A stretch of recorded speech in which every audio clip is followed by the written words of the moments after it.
చెప్పిన కదా, ఒకప్పుడు పాఠశాలలో ఊడ్చుకునేది మీరే, తుడుచుకునేది మీరే, గంట కొట్టుకునేది మీరే. అవునా? నేను రాగానే అమ్మ ఆదర్శ పాఠశాల పెట్టి సంఘాలకు బాధ్యత ఇచ్చి ఊడ్చే తుడిచే పని నుంచి మీకు విముక్తి కలిగించిన కదా. టీచర్ అనేవాడు క్వాలిటీ చదివియడానికి వచ్చిన ఊడవనికే తూడవనికే గంట కొట్టనికే కాదు. మీకున్న అనుభవాన్ని పిల్లలకు ఉపయోగించాలనేది నా ఆలోచన. పిల్లల బట్టలు కావచ్చు, డైట్ ఛార్జెస్ 10 సంవత్సరాలు పెంచకపోతే నేను వచ్చి 40% పెంచిన. కాస్మెటిక్ ఛార్జెస్ 16 ఇయర్స్ పెంచకపోతే నేను వచ్చి 210% కాస్మెటిక్ ఛార్జెస్ పెంచిన పేద పిల్లలకు.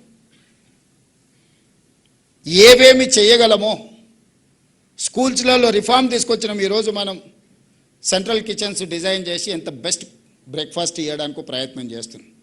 ఒకరోజు పాలు, ఇంకొక రోజు రాగి జావా, ప్రోటీన్ ఫుడ్ ఇవ్వాలని ఈరోజు మనం ప్రయత్నం చేస్తున్నాం. వాళ్ళే కాదు, 1,50,000 ఉండే టీచర్లకు, లెక్చరర్స్ కూడా బ్రేక్ఫాస్ట్, లంచ్ అఫీషియల్గా మిమ్మల్ని కూడా ఇందులోనే మీరు కూడా ఉదయమే ఇంటి దగ్గర మేడం కోపం వచ్చి బ్రేక్ఫాస్ట్ పెట్టకపోతే మా సోదరులు స్కూల్కి వచ్చి తినవచ్చు అని పెట్టిన కదా. ఇవన్నీ కూడా కన్సర్న్తో, హ్యుమానిటీతో చేస్తున్నా నేను. ఇదేదో అధికారం ఉంది కాబట్టి అథారిటేటివ్ డెసిషన్స్ కావు ఇవి. ఒక మానవీయ కోణంలో ఆలోచన చేస్తున్నాం. మనిషికి సంబంధం ఉండాలి, మనిషికి మీద ఒక మనిషికి విశ్వాసం ఉండాలి. మానవ సంబంధాలే ఈ దేశాన్ని నిలబెట్టిన 1000 సంవత్సరాలైనా.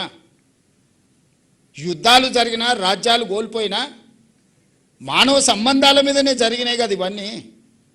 అభివృద్ధి చెందిన దేశాలు ఏవైనా ఉన్నాయంటే, మానవ సంబంధాలు లేని దేశాలు ఏవైనా అభివృద్ధి చెందినా అవి నిలబడ్డాయా? ఈరోజు మానవ సంబంధాలను పునరుద్ధరించాలి. విద్యార్థులకు టీచర్ల మీద గౌరవం ఉండాలి, విద్యార్థులకు తల్లిదండ్రుల మీద ప్రేమ ఉండాలి. ఈ హ్యూమన్ కనెక్టివిటీ కోసం నేను చేస్తున్న ప్రయత్నం. ఒకప్పుడు మేము 7 మంది అన్నదమ్ములో ఒక సిస్టర్, 2-3 రాత్రికి ఇంటికి వచ్చిన రాకపోయినా మా అమ్మకి ఏదో పిల్లగాడు రేపు వస్తాడులే అనుకునేది. ఇప్పుడు మీకు ఉన్నది ఒకడే పిల్లగాడు. వాడు 5 నిమిషాలు రాకపోతే మీరు ఎంత హైరాణ పడుతున్నారో మీరు చూస్తలేరా? 2 పిల్లలు రేర్. 90% మేమిద్దరం మాకొక్కరు అనే స్లోగన్ వచ్చింది. మరి ఆ పిల్లల మీద మనం ఇంత ఫోకస్ పెడుతున్నప్పుడు వాడిని తీసుకొని పోయి హాస్టల్లో వేసినాం అనుకో, హాస్టల్లో పిల్లల్ని జమ చేసిన తర్వాత ఇంట్లో చిన్న చిన్న సమస్యలు కూడా భార్యాభర్తల మధ్యలో మనస్పర్ధలు తీసుకొస్తాయి. పిల్లలు ఉంటే kids and pets are stress busters. పిల్లలు మానసికంగా మనల్ని ఉత్తేజపరుస్తారు. పిల్లలు ఉండడం వల్ల భార్యాభర్తల మధ్యలో కీచులాటలు తక్కువ ఉంటాయి. ఇంటి ఆయన కూడా సాయంత్రం తొందరగా ఇంటికి వస్తాడు. అదే పిల్లల్ని హాస్టల్లో వేస్తే ఏదో ఒక ఇష్యూ చిన్నదో పెద్ద అంతా నేనైతే మిడిల్ క్లాస్, 90% మీరు ఉన్న వాళ్ళు అందరూ మిడిల్ క్లాసే. సూపర్ రిచ్ ఉన్న వాళ్ళ కిడ్స్ పేరెంట్స్ గురించి నాకు తెలియదు, కానీ మిడిల్ క్లాస్లో ఏముంటుంది మనకి? ఇంటికి వస్తే ఏదో చిన్నది టీవీ ఆన్ చేయలేదనో, ఆన్ చేసిరానో, ఏదో అడుగు ఇచ్చిరానో, ఇయ్యలేదనో, అక్కలు ఈటీవో మాటీవో అని అంటే మనం ఏదో స్పోర్ట్స్ పెట్టమనో లేకపోతే సినిమా పెట్టమనో ఇంతనే చెప్పారు. భార్యాభర్తల మధ్యలో 90% ఇవే ఉంటాయి. మీరు చూడండి, మీరు ఇంటికి పోయి రాసుకోండి ఒక నెల మొత్తం ఎందుకు కొట్లాడారు. ఇంతమించి ఏముంటుంది? ఏమో మనకేమో 100 ఎకరాల భూములు ఉన్నాయి, దాన ధర్మాలు చేస్తున్న దాని మీద కొట్లాడతామా, లేకపోతే వజ్రాలు ఉంటే రోడ్డు మీద ఇసిరేస్తున్నాం అని కొట్లాడుకుంటే ఏముంటుంది? ఇవాళ మనం ఏదో చికెన్ వండమంటే లేదు వంకాయ వండుతా సర్దుకో అంటుంది. నేనేదో చికెన్ తినాలంటే ఆదివారం నువ్వు వంకాయ వండుతా అంటావు. ఆమె అంటే కోడి లేదు పోయి తేవాలంటే కష్టం, ఇంట్లో వంకాయ వండి పెడతా అంటుంది. ఇదే పెద్ద సమస్యకు దారితీస్తుంది. ఇవన్నీ కూడా మధ్యతరగతిలో ఉండే చిన్న చిన్న. ఈ సమయంలో పిల్లలు మనతో ఉంటే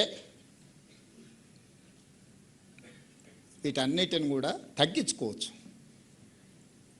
అందుకే నేను ఉదయం బ్రేక్ఫాస్ట్, మధ్యాహ్నం లంచ్ పెట్టి పిల్లల్ని సాయంత్రం ఇంటికి పోతే పేరెంట్స్తో ఉంటే ఒక హ్యూమన్ టచ్ ఉంటుంది, మానవ సంబంధాలు ఉంటాయి. తల్లిదండ్రుల పట్ల పిల్లలకు ప్రేమ ఉంటుంది. మా అమ్మ నా కోసం కష్టపడుతుంది, నేను సాయంత్రం ఇంటికి వచ్చే లోపల రొట్టె చేసి పెట్టిందో లేకపోతే మిరపకాయ బజ్జీ చేసి పెట్టిందో అని వాడికి ఒక అటాచ్మెంట్ ఉంటుంది. హోటల్లో తింటే మోటార్లో వండుకుంటామంటే ఏముంటుంది? Mechanical life. నేను ఆ మధ్యలో ఎప్పుడో నవ్వుకుంటా చెప్పిన పాసింగ్ రిమార్క్ కింద, చిన్నగా ఉన్నప్పుడు పిల్లల్ని మనం హాస్టల్లో చేరుస్తాం, వాళ్ళు పెద్దగా అయినాక మనల్ని ఓల్డ్ ఏజ్ హోమ్లో వాళ్ళు చేస్తారు. ఇంకెక్కడుంది మానవ సంబంధాలు? చదువు పేరు మీదనో లేకపోతే ఆర్థిక పరిస్థితుల్లో పిల్లల్ని తీసుకొని పోయి మనం హాస్టల్లో పెడుతున్నాం. వాడు ఒంటరిగా బతికేది అలవాటై దోస్తులతో తిరిగేది అలవాటు అయినాక ఇంట్లో తల్లిదండ్రులు ఉంటే వానికి విసుగు వస్తుంది. ఏంది పొద్దుపోంది వీళ్ళని తీసుకొని పోయి ఓల్డేజ్ హోమ్ లేపో అంటున్నాం. సమాజంలో మానవ సంబంధాలు విచ్ఛిన్నమైన తర్వాత ఏ దేశము బలంగా ఉండదు, ఏ కుటుంబము బలంగా ఉండదు. పిల్లలే మన సంపద. ఒకప్పుడు పిల్లలు ఎక్కువ ఉంటే బరువు అనేటోళ్ళు, ఖర్చు అనేటోళ్ళు. ఇప్పుడు పిల్లలు లేని సమాజం అభివృద్ధి లేని దేశాలుగా మారుతూనే మనం చూస్తున్నాం. ఆ పిల్లల బాధ్యతనే తల్లిదండ్రులు ఎంత తీసుకుంటుర్రో. నేను ఎందుకు ఇవి చెప్తున్నా అంటే తల్లిదండ్రుల దగ్గర కూడా ఉండట్లేదు. 90% ఆ పిల్లలు మీతో ఉంటున్నారు. ఇక మీరే పేరెంట్స్గా బిహేవ్ చేయాలి, మీరే ఎల్డర్లీ పర్సన్స్గా వాళ్ళని బిహేవ్ చేయాలి, వాళ్ళకి నేర్పాలి. వాళ్ళు ఇంటి నుంచి స్కూల్కి వచ్చి స్కూల్ నుంచి ఇంటికి పోతే ఒక పర్యవేక్షణ ఉంటుంది, లేకపోతే తల్లిదండ్రులతో ఉన్నామనే ఒక నమ్మకం ఉంటుంది. అట్లా కాకుండా పూర్తి సమయం ఇక్కడనే ఉంటే హాలిడేస్ వచ్చినప్పుడు ఎప్పుడో తప్ప మిగతా సమయం అంతా ఆ పిల్లలు మీ దగ్గరనే ఉంటారు. మరి దేశ భవిష్యత్తు మీ చేతుల్లో, తరగతి గదుల్లో ఉందంటే అది టీచర్ల చేతుల్లో ఉన్నట్టే కదా. ఈ దేశ భవిష్యత్తునే మీ చేతుల్లో పెడుతున్నాం. ఖర్చు పెట్టడానికి నాకు అభ్యంతరం లేదు. ఇంకెక్కడైనా దుబారా ఉంటే నేను తగ్గిస్తా. అవసరమైతే అందిన కాడల్లో తీసుకొచ్చైనా విద్యాశాఖ మీద నేను ఖర్చు పెడతా. మీరు ఏం కావాలో పిల్లల కోసం అడగండి, ఇవ్వకపోతే చూడండి.